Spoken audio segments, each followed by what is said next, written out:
Bonjour ou bonsoir à vous tous, et selon d'où vous nous suivez sur la planète, et bienvenue dans le monde en 7. Nous sommes le samedi 4 mai 2024 et pour ce numéro, nous allons parler du Tchad. Kaka Déby est-il le favori pour la présidentielle du 6 mai prochain? Nous parlerons également du Burkina Faso. Le gouvernement a suspendu la chaîne de télévision française TV5 Monde et plusieurs sites d'information. On en viendra en seconde partie pour le Togo. On parlera des élections législatives et régionales qui se sont tenues le lundi 29 mars dernier sans incident. Et cette élection, justement, s'est soldée par le fait que l'opposition parlementaire a complètement sombré. Trois invités pour faire le débat avec moi sur ces sujets ce samedi. Samir Ourosama. Samir Ourosama est juriste et président de l'ICJVE. Bonsoir Samir Ouro. Bonjour Samuel, bonjour à tous nos compatriotes qui nous suivent sur toute l'étendue du territoire national et un peu partout à travers le monde, notamment à Abuja au Nigeria, à Addis Abeba en Éthiopie, à Paris en France. Comme j'ai toujours l'habitude de le dire, toujours grâce à Neo TV. Et merci d'accepter l'invitation. Face à vous, Kosigan Akwete, président de l'Association des jeunes pour le développement AJD. Bonsoir Kosigan Akwete. Bonsoir Sam, bonsoir à tous les téléspectateurs de Neo TV de par le monde. Je voudrais saluer spécialement tous les parents, les amis de Yoto, spécialement d'Aripé, de tous les cantons de Yoto. Et je n'oublie pas l'honorable Dissenou, l'honorable Jacqueline Amiviaka et Jerry Viabou. Merci également d'accepter l'invitation. Troisième invité de ce plateau, Yao Eklo-Nukunu, qui est le président du mouvement Ton de la jeunesse patriotique. Bonsoir Yao Nukunu. Bonsoir M. Samuel, et bonsoir à tous vos collaborateurs de Niveau et à tous qui nous suivent un peu partout dans le monde.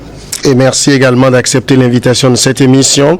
On commence tout de suite, comme je le disais, par le Tchad. Le 6 mai prochain se déroulera au Tchad la 7e élection présidentielle depuis l'avènement de l'ère démocratique dans ce pays. C'était en 1990.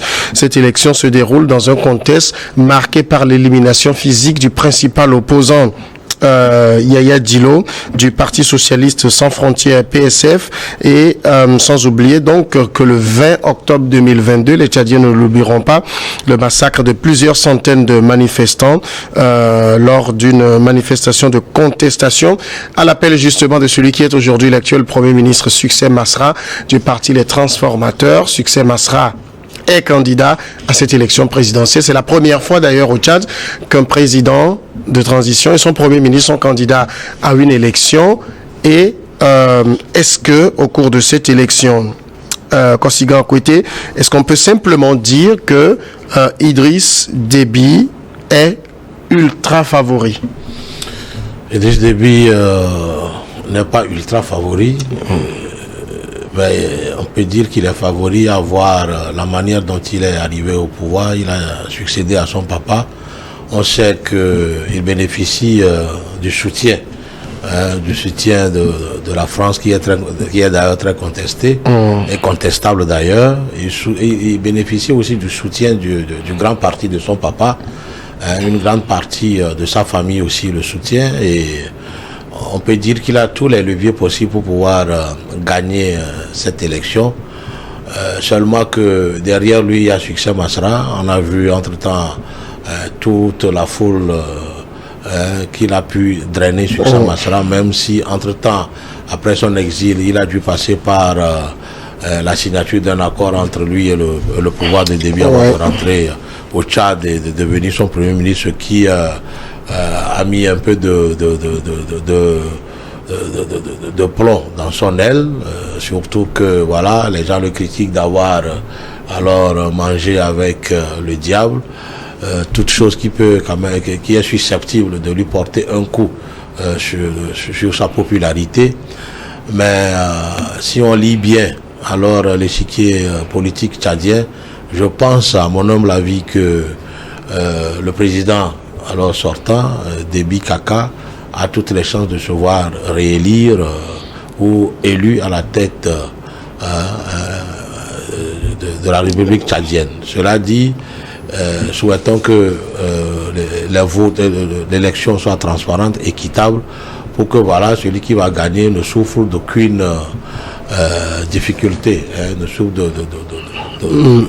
d'aucun obstacle pour pouvoir alors diriger le Tchad qui alors a besoin de beaucoup de choses, surtout sur le plan social, économique et tant d'autres. Samir Ourosama, est-ce que la présidentielle du 6 mai, est-ce qu'il y a un suspense?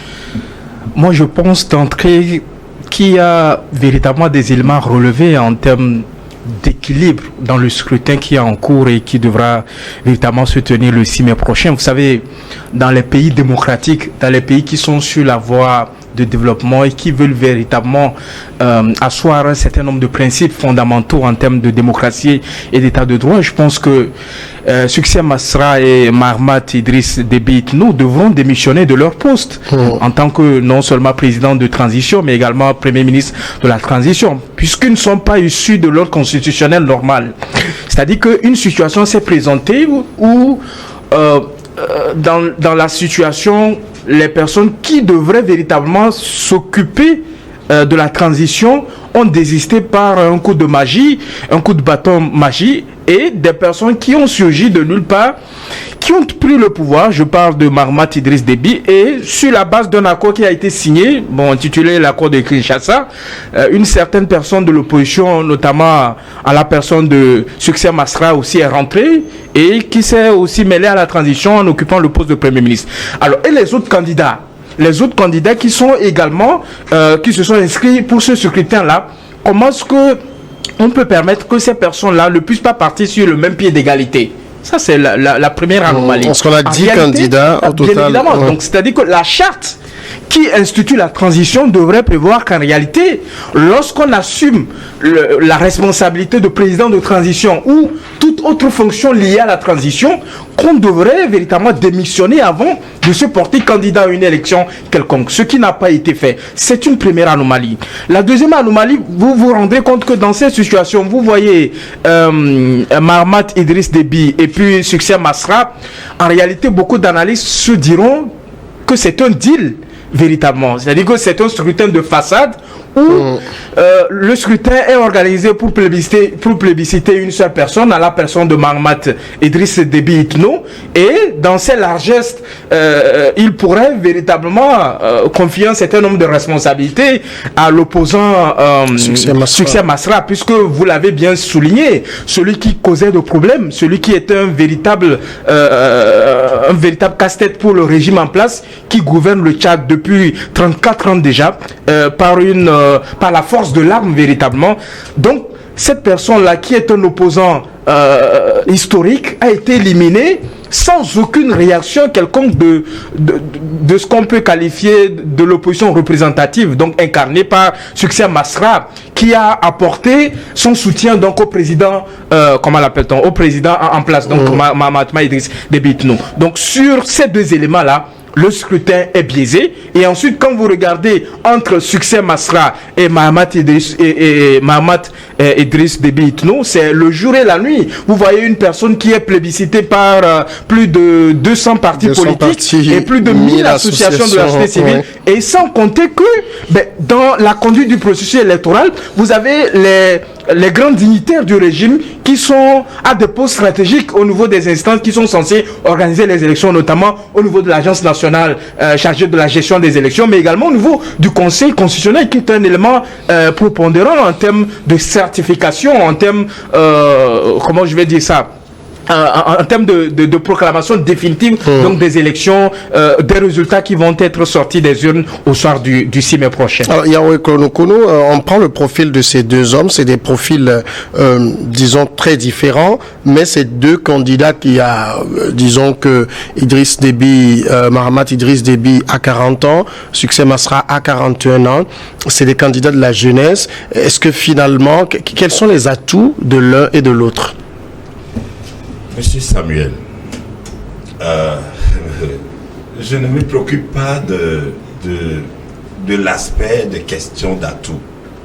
Moi, je me préoccupe plutôt de la dignité de ces citoyens africains-là, de ce pays-là, de la dignité. C'est ce que je voudrais voir. Et ma foi, je suis vraiment peiné, attristé, parce que je me demande quel honneur faisons-nous à l'indépendance que nous disons avoir acquis. Comment montrons-nous réellement que nous aimons nos pays? Comment montrons-nous réellement que nous nous préoccupons de notre valorisation? Alors donc, tous nos actes, tous nos comportements, tous nos agissements donnent raison à De Gaulle. Donne raison à De Gaulle. Si vous voulez l'indépendance, prenez l'indépendance avec ses conséquences. Et regardez, tantôt aussi ce ne sont pas des morts, c'est-à-dire des citoyens du même pays qui se massacrent gratuitement. Tantôt, c'est les lois, c'est comme si les lois dont nous nous dotons, les lois qui régissent nos pays, nous ne saisissons pas le plein sens, la quintessence de ce que nous nous dotons comme loi. Et donc, du coup, pour respecter ces lois également, c'est comme un calvaire pour nous.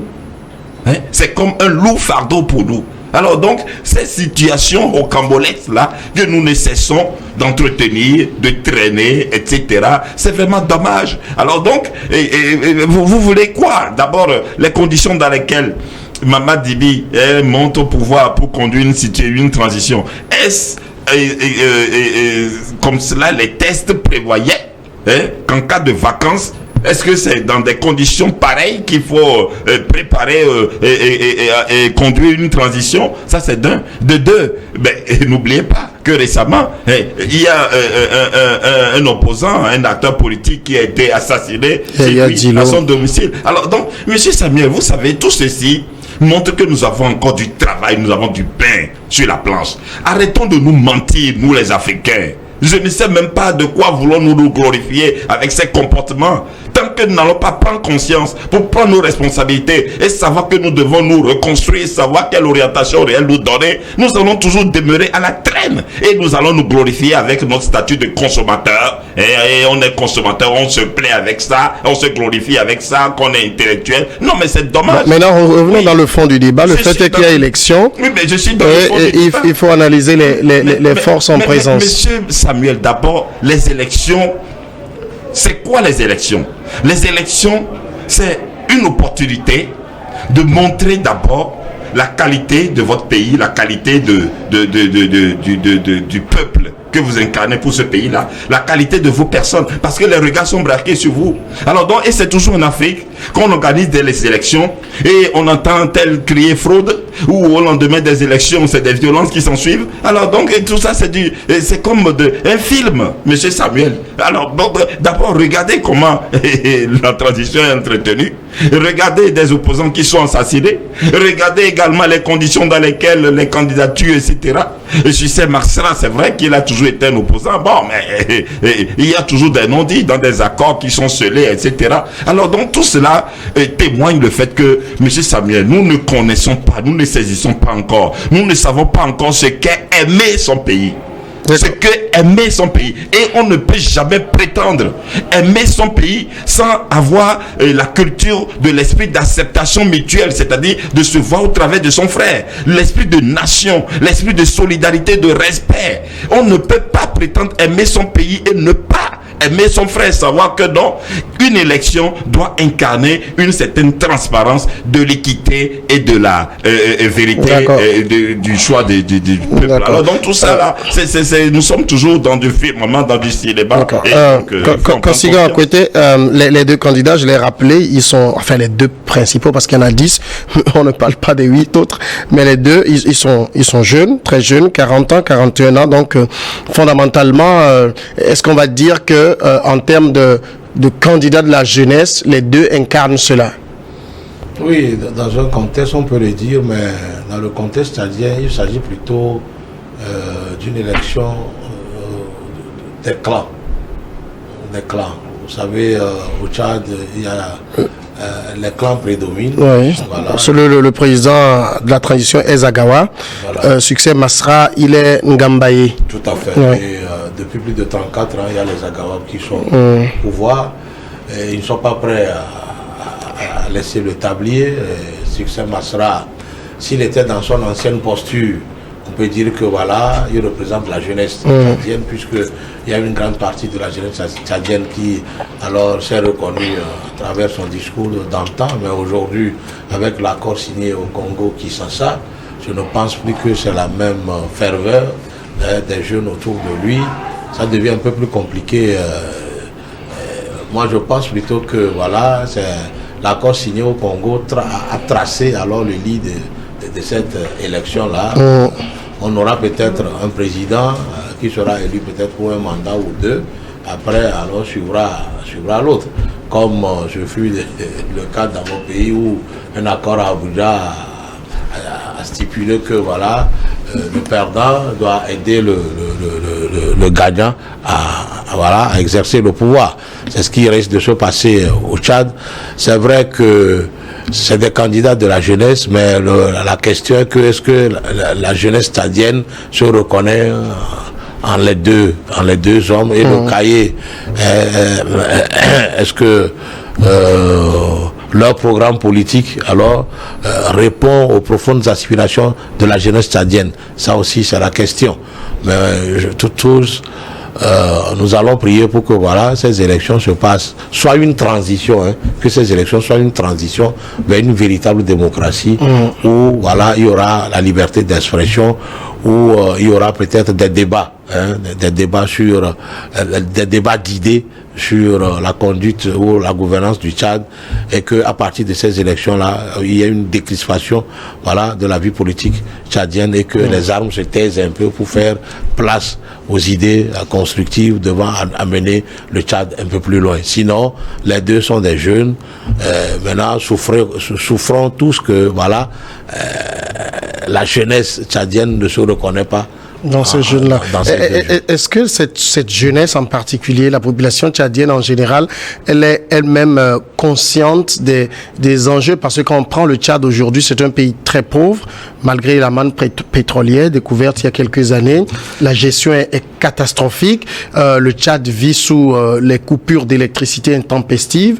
Le chômage y est galopant. Est-ce que finalement les jeunes tchadiens sont conscients de cette réalité et peuvent l'exprimer le 6 mai prochain?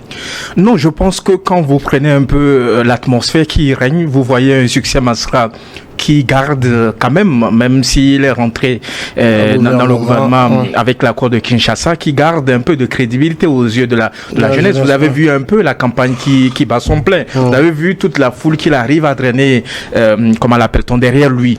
Mais le problème du Tchad, comme l'a soulevé mon co-débatteur, le problème du Tchad, c'est beaucoup plus un problème de clan, véritablement. Donc, on s'y reconnaît véritablement. Succès Masra du Sud, véritablement.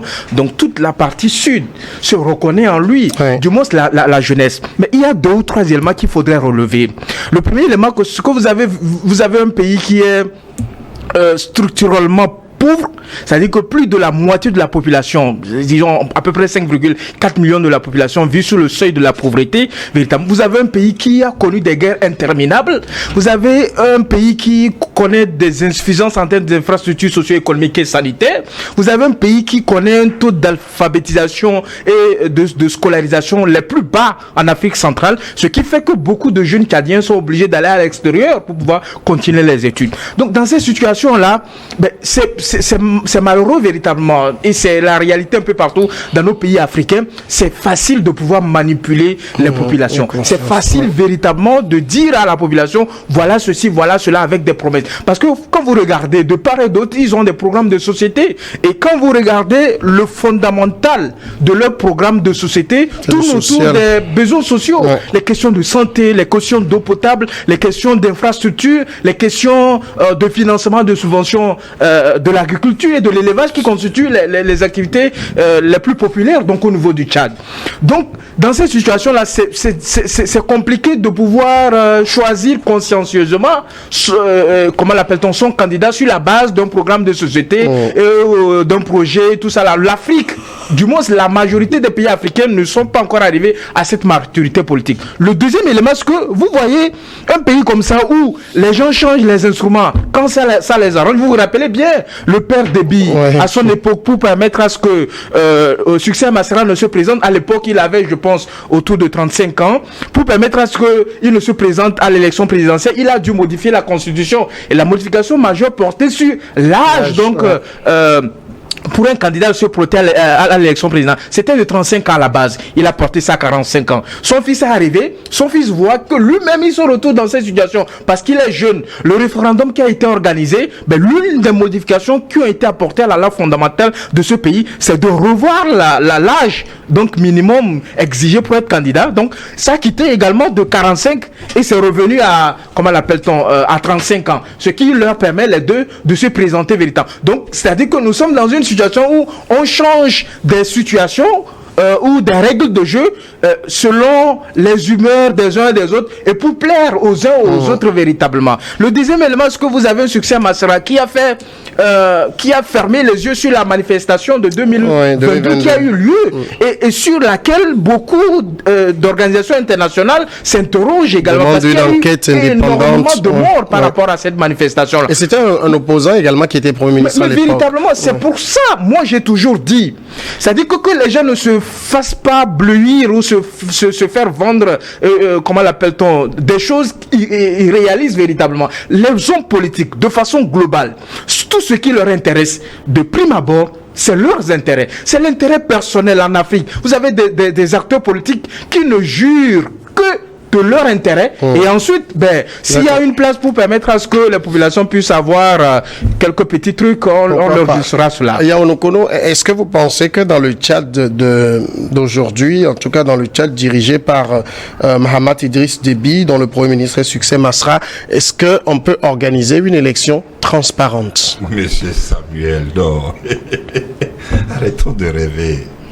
Arrêtons de rêver. Et souffrez toujours que moi, je touche du doigt ce qui constitue des lacunes autour de nous. Hein? C'est parce que pour moi, ce sont des interpellations qui doivent pouvoir... Oui, mais moi je voudrais qu'on reste sur les faits.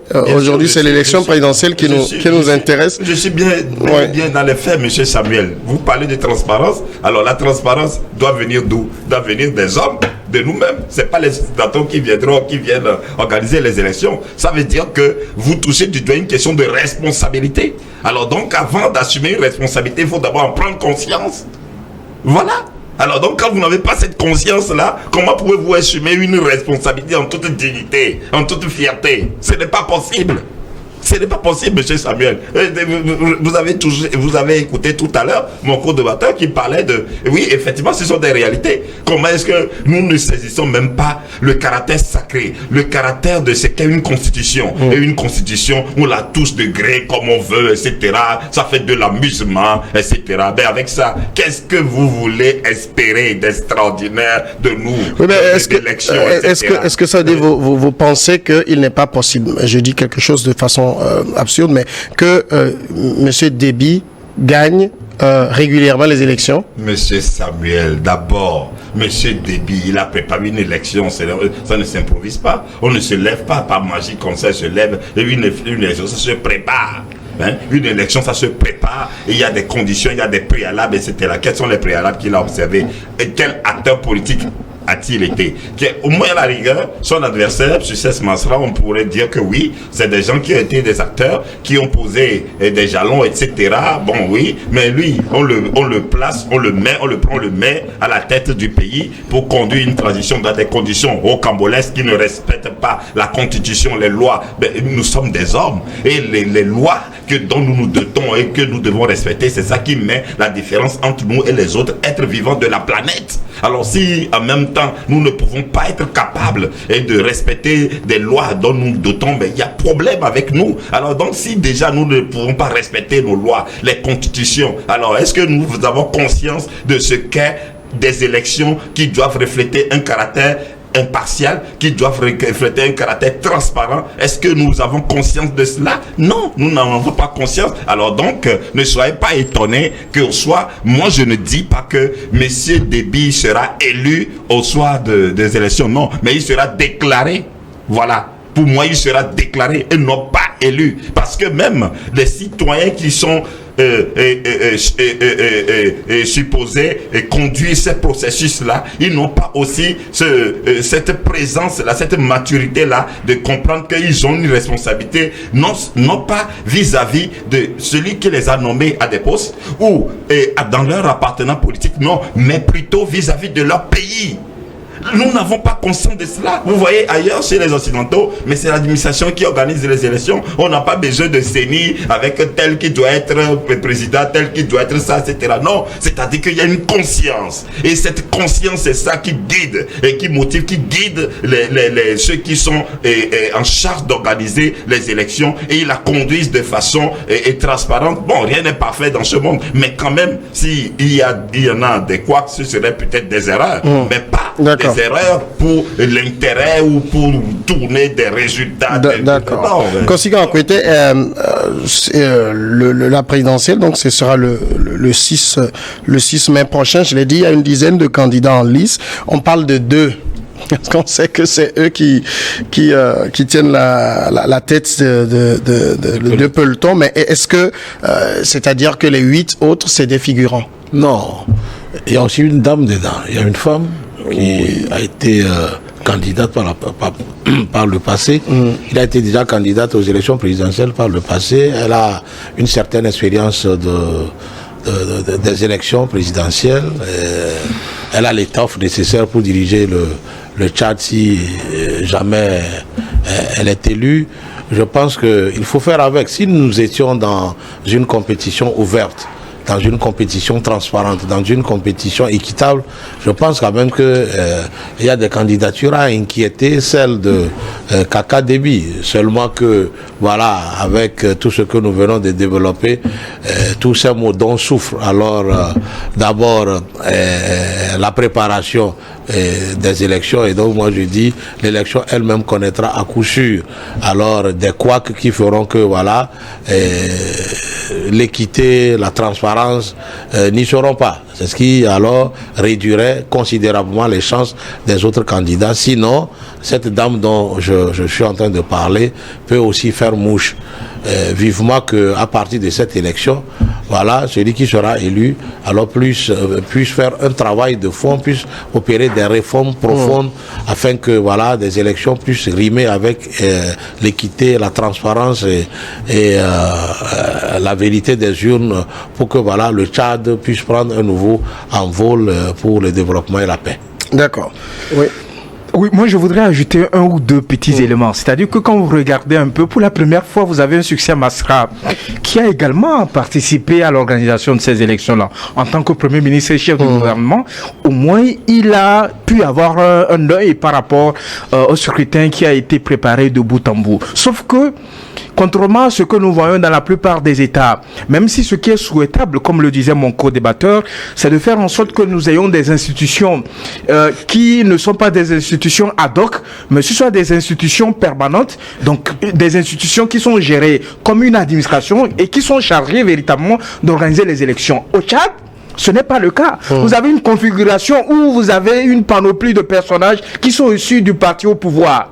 C'est-à-dire que vous ne pouvez pas aller à une élection où les institutions qui sont censées, comment l'appelle-t-on, superviser, organiser, superviser, s'assurer de l'équité, de la transparence des élections. Dans ces institutions, vous n'avez pas une représentation au moins équitable donc des différentes parties qui composent donc la classe politique donc de ce pays-là.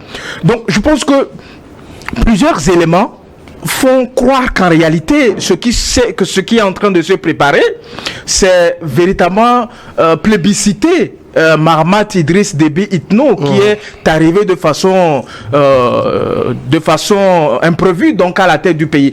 Pour rappel, pour nos téléspectateurs qui nous suivent, politiquement Mahamat Idriss Déby a commencé comment l'appelle-t-on, son parcours politique en 2022. Ouais. Donc vous imaginez, il a fallu que le père Déby comment l'appelle-t-on, soit assassiné et par un coup de chance que le gars se retrouve sur un trône.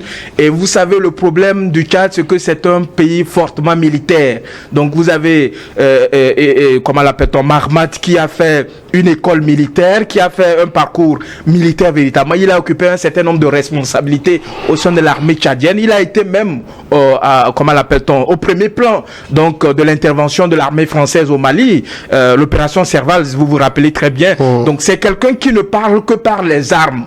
Donc en face, vous avez Succès Masra qui est un économiste chevronné qui a fait un parcours extraordinaire à la BAD, également dans certaines banques françaises véritablement. Donc face à quelqu'un qui ne parle, qui n'a que le langage de l'arme, et face à quelqu'un qui n'a qu'un langage intellectuel, diplomatique et tout ça là, ben, vous comprenez véritablement qu'au soir du 6 mai 2024, que Succès Masra gagne, qu'il perde ou pas, je pense que c'est la force de l'âme qui va prévaloir et que c'est Mahatma qui continuera par régner sur le Tchad. D'accord. Deuxième sujet, c'est le Burkina Faso. On parle de la suspension donc du média français TV5 Monde et plusieurs autres sites d'information. C'est un rapport de l'ONG Human Rights Watch qui a déclenché les sanctions. Un rapport relayé par de nombreux médias internationaux et qui accuse l'armée burkinabé de tuerie. Après la BBC et Voice of America, la diffusion de TV5 Monde est suspendue jusqu'à nouvel ordre au Burkina Faso. Les sites de la radio internationale allemande Deutsche Welle, les grands quotidiens français Ouest France et Le Monde, et puis du quotidien britannique The Guardian, le portail d'actualité africaine APA News et le site de l'agence d'information économique Agence Ecofin, basés en Suisse et au Cameroun, sont également interdits pour le moment. Eh bien, dans son rapport, l'ONG Human Rights Watch désigne directement l'armée burkinabé qu'elle accuse d'avoir massacré 223 villageois, dont au moins 56 enfants dans 2 villages. C'était le 25 février passé. Les faits se seraient déroulés dans les villages de Nondin et de Soro, qui se trouvent dans le nord du pays, dans le district de Tiou. Quelle réaction, Yao Eklonoukonou, à la suspension de ces médias suite à la publication de ce rapport? Non, mais M. Samuel, il ne vous échappe guère que moi, j'ai toujours condamné les coups d'État. Ouais, parce que pour moi, les coups d'État ne répondent à aucune disposition constitutionnelle. Et donc, nous assistons là aux conséquences de la montée au pouvoir des militaires. Donc, alors qu'il est bien prévu, lorsqu'il n'est pas interdit à un militaire d'aspirer à gouverner son pays, mais si tu aspires à gouverner ton pays et donc tu dois démissionner de l'armée, tu dois démissionner de l'armée et maintenant te conformer aux dispositions qui soient, c'est-à-dire te constituer, aller faire la cour au peuple et répondre aux échéances électorales comme cela se devait et laisser le peuple te plébisciter. Mais quand vous montez au pouvoir par la force, vous prenez la gestion du pays par la force, alors donc vous voyez un conquérant, et un conquérant qui se croit tout permis et qui agit de gré comme il lui plaît. Alors donc en ce sens-là, qu'est-ce qui nous étonne? Donc ça. Oui, mais en même temps, si on était avec un régime civil dans un pays, est-ce que vous pensez que les gens auraient réagi moins? Parce qu'on estime, ils estiment que ces rapports sont souvent biaisés. Ces rapports accusent les militaires qui se battent au front. Alors maintenant, Monsieur Samuel, lorsque un rapport est biaisé, mais apporter de la contre-vérité, c'est tout. Prouver que ce que ces chaînes ou ces médias déclarent n'est pas réel en apportant des preuves concrètes dans une contradiction et non pas de preuves, parce que cette décision cela reflète une fuite en avant. Oui, une fuite en avant qui confirme que, malheureusement, que certainement, il y en a à se reprocher. C'est pourquoi il y a une telle décision rocambolesque, je dois dire, et une telle décision qui ma foi, reflète que toujours nous sommes incapables de l'essentiel. Alors donc, moi, toujours, je suis indigné de telles décisions. Bon, c'est vrai que le jeune militaire burkinabé, il y a des mesures qu'il prenait pour l'intérêt du pays, des populations, etc. Mais il aurait continué dans cette même lignée en abordant certaines situations avec subtilité, avec diplomatie, etc. pour toujours assurer, parce que le Burkina ne vivra jamais en autarcie, ni le Burkina, ni les pays de l'AES. Alors donc, il faut aborder certains sujets, que ce soit à l'interne ou à l'international, avec subtilité, avec diplomatie, que de vouloir aller dans ce sens comme ça et attention, et créer des situations qui, ma foi, ne nous élèvent, ne nous honorent. Alors donc, vivement. Consigliere Akwete, généralement, Human Rights Watch, lorsqu'elle publie lorsque l'ONG publie ses rapports, c'est toujours très mal perçu parce que c'est des rapports très à charge pour les gouvernements en place. Vous comprenez cette réaction des autorités de la transition burkinabé? Parce que là, c'est les médias qui ont relayé ce rapport-là, c'est ces médias qui sont suspendus. Vous savez, je dis toujours que, en principe, la liberté d'expression est primordiale dans tout pays. Et quand il advienne qu'il y a un rapport d'une ONG, fût-elle internationale, je pense que il y a quelque chose, il y a un mécanisme qu'on appelle droit de réponse ou droit de démenti qu'on peut demander alors à un média alors de procéder au cas où l'information donnée n'est pas correcte, ou il y a aussi le droit de réponse qui alors émane de l'auteur qui a été accusé, qui alors situe les faits et les responsabilités dans le temps pour que les démentis, les preuves qui soutiennent son argument puissent être exposées et qui soient mises à la disposition du public. Cela n'a pas été fait. Ça fait un moment qu'il y a fermeture des médias internationaux et voire parfois nationaux au Burkina Faso. Toute voix discordante est mal perçue dans le pays. Et cela, l'argument trouvé par les autorités burkinabées de ce jour, c'est qu'il ne faut pas exposer les militaires. C'est vrai qu'il faut protéger les militaires, qu'ils font un bon travail dans l'éradication du terrorisme. C'est vrai, ils font beaucoup de sacrifices, mais au même moment, il faut alors donner priorité à la liberté d'expression pour que des voix discordantes puissent alors parler. Vous savez, quand on gouverne, il faut avoir un miroir. Et ce miroir-là, c'est les médias. Ce miroir, c'est ceux qui critiquent vos actions. Et surtout, vous savez... Encore que la critique doit respecter aussi des règles. Je ne refuse pas. Si un média donne une information qui n'est pas avérée, vous pouvez utiliser le même média pour apporter des démentis que de les fermer. Les fermer, c'est comme... Ici, c'est une suspension. Même si c'est une suspension, celles qui ont été suspendues depuis lors n'ont pas eu alors leur licence renouvelée ou alors réouverte. Alors moi j'ai dit, plus on ferme les médias, plus on se met en autarcie.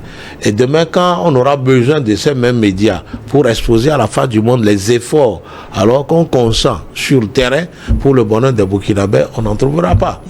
Alors moi j'ai dit, Human Rights Watch, c'est une ONG que moi-même je n'apprécie pas avoir le traitement qu'il a donné au jugement de l'ancien président tchadien. Puisque Hissène Habré, il a été jugé parti, je n'ai pas apprécié ça. Mais même si elle qui donne des informations qui ne reflètent pas la réalité de ce qui s'est passé sur le terrain, je pense que les autorités burkinabées devraient mieux faire alors en utilisant ces mêmes médias pour apporter la clarté sur ces déclarations, même des démentis, voire appeler les responsables de ces médias-là pour alors les mettre en garde pour que les informations qu'ils auront à donner soient équitables et justes. Monsieur Samuel, si vous me permettez, pour rebondir un peu rapidement, vous savez, ces médias internationaux, que ce soit France 24 ou Deutsche Welle, etc., ce sont des médias, mais eux-mêmes, ils font également des investigations. Ils ne relaient pas des informations parce qu'il faut les relayer. Alors, donc, en plus, mais il ne faut pas qu'ils soient des boucs émissaires. C'est Human Rights Watch qui a publié le rapport. Et je crois que ces médias, avant de le relayer sur les antennes, ils auraient également, eux aussi, fait des investigations pour avoir des éléments qui les rassurent sur la qualité de ces rapports-là. Et en plus de ça, il y a une cour de justice internationale. Alors donc, si les militaires au Burkina estiment que Human Rights Watch, l'ONG, fait une fausse publication sur eux, alors donc, autant, pourquoi pas les prendre à travers une assignation, une cour de justice pour qu'ils répondent et les affronter, que de prendre de telles décisions. D'ailleurs, Human Rights Watch explique avoir contacté 23 personnes, donc 14 témoins de la tuerie, pour pouvoir établir ce rapport-là et demande l'ouverture d'une enquête approfondie sur ces massacres. Une enquête menée par l'Union africaine, mais aussi les Nations Unies, afin de garantir son indépendance et son impartialité. Mais vous comprenez, hein, Samir Ourosama, ce que reproche, par exemple, fondamentalement, ce que reprochent les autorités burkinabées à ce rapport, c'est que Human Rights Watch est accusé aussi, bien souvent, de faire dans la manipulation. Non, je pense que ce qui est important de souligner d'entrée, c'est que le Conseil supérieur de la communication est dans son rôle. Dans son rôle de régulation en termes de liberté de la presse. Donc, quand on parle de la liberté de la presse, c'est qu'il y a un certain nombre de mécanismes, il y a un certain nombre de règles, il y a un certain nombre de dispositions qui régissent donc l'exercice donc de la liberté d'opinion, de la liberté d'expression. Donc, c'est normal qu'une instance de régulation puisse prendre une décision, dire qu'ils ont suspendu un organe. Ça, c'est pas encore un problème.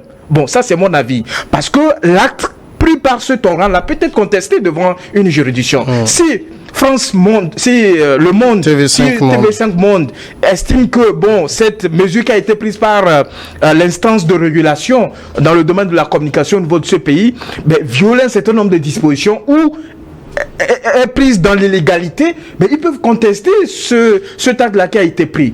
Bon, nonobstant cet élément-là, je pense qu'il faudrait donner un certain nombre de clarifications. Les autorités burkinabées disent que depuis qu'ils ont enclenché la lutte contre le djihadisme, lorsqu'il y a des allégations, lorsqu'il y a des suspicions de violence, d'abus des droits humains qui rentrent dans le cadre donc de cette lutte contre le djihadisme et tout ça là, ils ouvrent immédiatement une enquête judiciaire sous la supervision du Haut Commissariat des droits de l'homme. C'est-à-dire qu'ils sont attentifs par rapport à un certain nombre d'informations qui touchent donc à l'action donc de l'armée sur le terrain.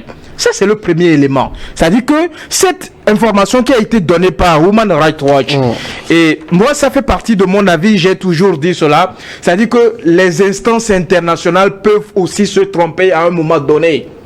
Ce sont des humains qui pondent ce rapport-là. On peut se tromper à un moment donné par rapport à un certain nombre de faits. C'est indéniable véritablement. On ne peut pas nier ce fait-là que les hommes qui ont travaillé à élaborer et à publier ce rapport, à un moment donné, peuvent également se tromper. Alors, ce que moi je ne comprends pas, c'est-à-dire que nous ne pouvons pas être dans une phase où les autorités burkinabées ont montré une certaine volonté à ouvrir l'enquête.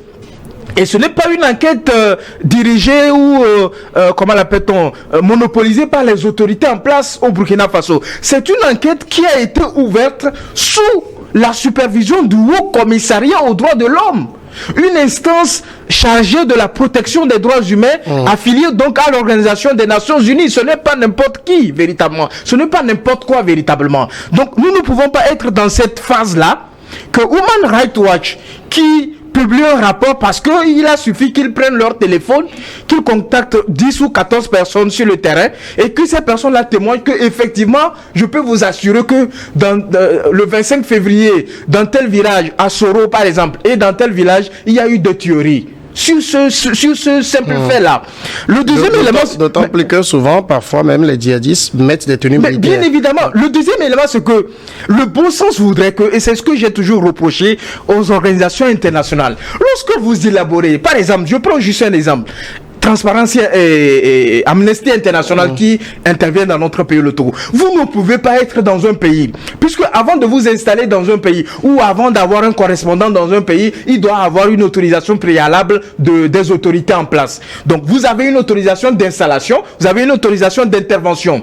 C'est-à-dire que lorsque vous publiez un rapport, le bon sens voudrait que vous soumettez ce rapport-là aux autorités pour également recevoir leur point de vue par rapport à un certain nombre de faits qui leur sont reprochés. Ça dit que c'est indéniable. Lorsque vous travaillez dans un État, il faut véritablement s'adonner à cet exercice pour que votre travail qui est constitué, qui est considéré comme un travail scientifique, soit exempt de toute reproche, de toute démagogie, de toute discréditation et tout ça là. Mais que vous puissiez élaborer un document, qui, c'est vrai, vous avez soumis cela à l'autorité, vous avez recueilli son avis, mais ça ne vous oblige pas de tenir compte de leur avis véritablement. Mais on sent que vous avez ratissé l'âge véritablement pour donner une certaine crédibilité à votre document. Donc sur ce fait-là, moi je suis d'accord que l'autorité de régulation de Burkina Faso puisse prendre un certain nombre de mesures visant donc à restreindre donc la diffusion de ces organes-là sur le terrain, parce qu'au-delà de ce qu'on peut dire, la liberté d'expression et la liberté d'opinion, du moins de façon globale, la liberté de la presse n'équivaut pas à du bordélisme dans un pays. En même temps, Consigan à côté, nous sommes dans un contexte numérique, Internet. Interdire ou suspendre un média, c'est presque impossible parce que, bien sûr, peut-être les ondes, tout cela, ça va être coupé, mais les gens ont les moyens d'avoir accès toujours. Oui, c'est vrai qu'aujourd'hui, suspendre les médias n'auront pas l'effet escompté. Il y aura peut-être les réseaux sociaux qui vont toujours véhiculer des informations d'autres médias et peut-être si ces médias n'émettent plus au Burkina Faso leurs sources, c'est-à-dire leur rédaction au plan international, vont toujours continuer par émettre des avis et communiquer, pourquoi pas des documentaires sur ces pays-là qui seront alors sur les réseaux sociaux. Alors c'est pourquoi je disais tantôt qu'il va falloir que les autorités burkinabées alors prennent les mesures de la chose pour alors ester parfois même l'ONG et ses médias devant la justice, ne serait-ce que pour faire la part des choses. Ça fait un. Mais il faut aussi noter que ces ONG internationales qui sont surtout du côté des droits de l'homme versent parfois dans le mensonge, dans des montages qui suscitent parfois même des insurrections dans des pays. Moi, j'ai dit parfois que ce sont des ailes, ce sont des ailes marchandes de l'Occident qui a à cœur de semer toujours les troubles dans nos pays. Beaucoup de crises, beaucoup d'insurrections sont nées à travers des communiqués ou des rapports de ces institutions-là. Et eux, ces institutions, je veux parler de Amnesty International et de Human Rights Watch qui parfois émettent des rapports dont elles seules connaissent alors la vérité. Parce que parfois, quand vous prenez le rapport, vous prenez le contenu, quand vous faites des enquêtes personnelles, vous allez découvrir que il passe toujours parfois à côté de la plaque, ou c'est parfois l'avis d'un parti politique de l'opposition qu'ils alors prennent comme rapport, comme vérité, et mettent dans ce qui ternit de plus alors la lutte implacable que mènent aujourd'hui les autorités burkinabées. Ensuite, il y a une chose. Pourquoi ils n'émettent jamais de rapport sur alors toutes les vies que déciment les terroristes? Là aussi, c'est une question. D'accord. Il faut que je rende l'antenne. Il faut que le temps est déjà passé. Je dois rendre l'antenne pour marquer. Rapidement. Et moi, je pense que l'idéal serait que les autorités apportent de la contradiction par rapport, parce que moi, je n'ai pas suivi les organisations dans leur exercice sur les terrains pour recueillir les informations, et donc je ne peux pas les qualifier, les critiquer de facto comme ça. Voilà. Mais c'est les contradictions que peuvent apporter les autorités qui vont mieux situer l'opinion. D'accord. On va marquer la pause pour la première partie, le temps pour nous de suivre ensemble le journal, et on revient pour la deuxième partie.